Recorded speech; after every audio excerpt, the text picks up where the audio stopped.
How Donald Trump and the election changed the direction of football. If a lot of the world is concerned about Donald Trump's return to power in the United States, there will be relief in one high office. That is Gianni Infantino's, which is now facing far fewer complications ahead of the 2026 World Cup and so much more. One figure who knows the FIFA president insists he will be 100% delighted. Maybe even more. Infantino's quick congratulations to Trump on Instagram, his current communications channel of choice, said much more than the bland statement intended. We will have a great FIFA World Cup and a great FIFA Club World Cup in the United States of America. Infantino said in a post replete with emojis.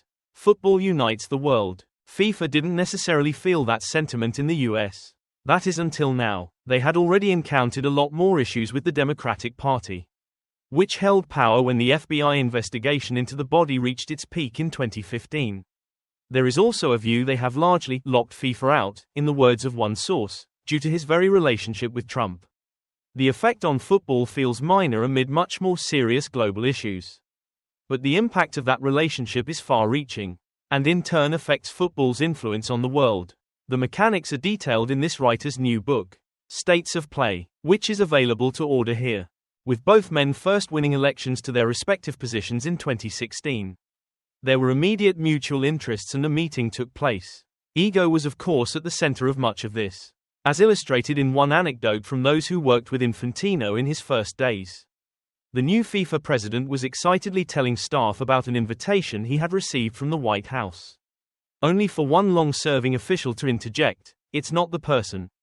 It's the position." Infantino insisted it was also him. This blurring of the personality with the role is one important way where the FIFA president's relationships become so needlessly intertwined with the body's wider role as the safeguard of the game.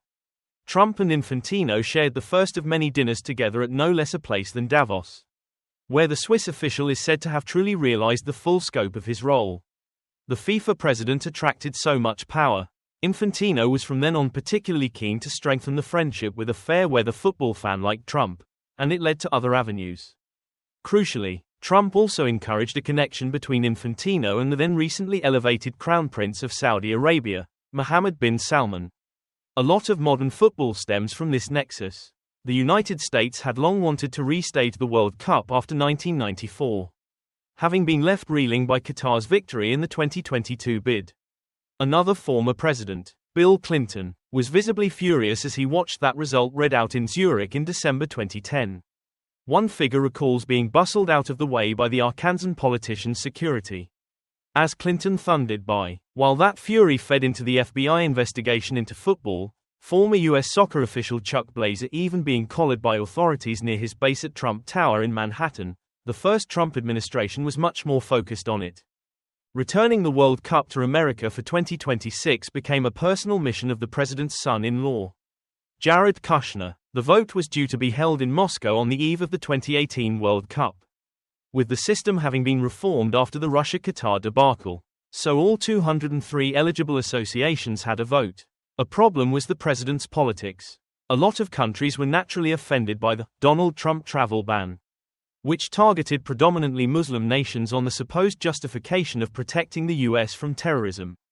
Many were now willing to row in behind an underdeveloped Moroccan bid, which brought an inevitable Trump response on social media. Why should we be supporting these countries when they don't support us, including at the United Nations? Kushner now had a key trip in his mission. He was sent to Saudi Arabia to directly ask bin Salman for a vote. The kingdom was more than willing, and it influenced the region. The Trump administration also made clear the travel ban would not apply to qualified teams. The US eventually won in Moscow with 134 votes. Saudi Arabia had helped the US deliver FIFA's tournament, and, with a network established, Infantino was soon going to need Saudi Arabia's help in delivering a US-based tournament. The new FIFA president had made considerable financial promises to the voting associations in order to get elected in 2016. And he now had to fulfill them in order to stay in power. That required a lot of new revenue sources, not least because of the effect of the FBI investigation, which involved a lot of outlandish ideas until some stuck. One was to hold the World Cup every 2 years. The Saudi Arabian Federation put forward the official proposal. With this plan eventually rejected, FIFA pushed ahead with an expanded Club World Cup. The idea is noble in principle, and serves as a timely replacement for the Confederations Cup. That anachronistic competition had been used as a testing ground for the World Cup, always taking place in the next host nation. So it is that the new Club World Cup will now take place in Trump's USA in the summer of 2025. The problem has been the application. With no obvious place in the calendar and even less support, the expanded competition has created chaos in the game, as well as the threat of legal action from other stakeholders, including FIFA Pro. Infantino now needs to raise money in order to satisfy the big clubs and ensure they take it seriously enough to make the Club World Cup commercially viable. But there are currently few outlets. Main sponsors are focused on the actual World Cup in 2026, while broadcasters aren't currently interested at FIFA's prices. This is where many believe that Saudi Arabia will step in. That might come through a broadcasting deal, or even FIFA's partnership with Aramco. If so, it would potentially be the integration of the state into a competition, in the same way we have seen in other sports. This would directly stem from Infantino's relationship with Trump.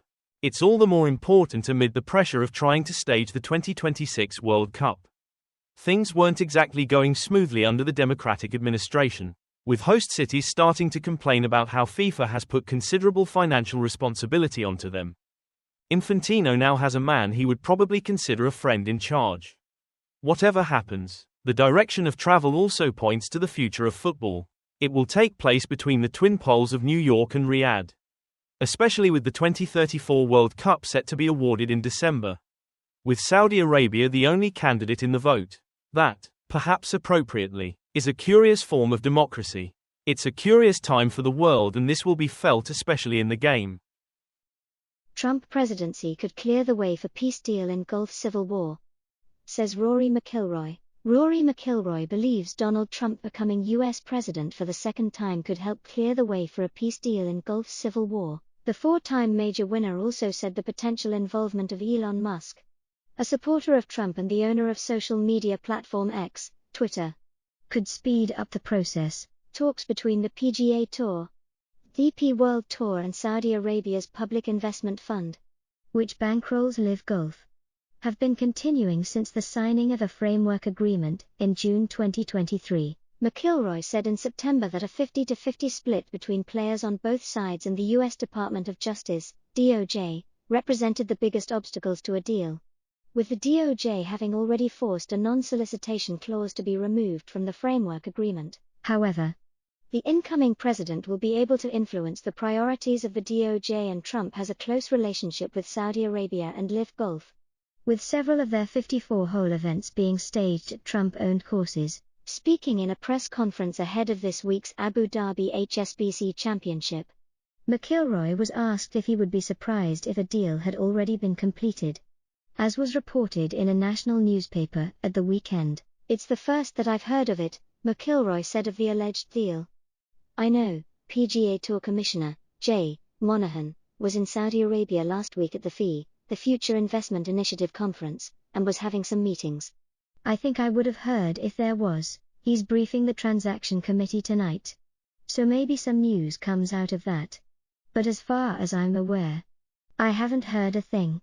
But McIlroy does think that Trump's victory over Kamala Harris sets things up for a deal to be agreed, given today's news with what's happened in America.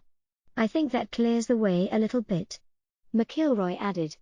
"So we'll see." McIlroy also agreed with the suggestion that the DOJ being more amenable to a deal would be a huge moment, and was asked in a separate interview about Trump's claim that he could secure a deal in 15 minutes. "He might be able to," McIlroy told Sky Sports. "He's got Elon Musk, who I think is the smartest man in the world, beside him. We might be able to do something if we can get Musk involved, too. Yeah. I think from the outside looking in, it's probably a little less complicated than it actually is. But obviously Trump has a great relationship with Saudi Arabia. He's got a great relationship with golf. He's a lover of golf. So, maybe. Who knows? But I think as the President of the United States again, he's probably got bigger things to focus on than golf."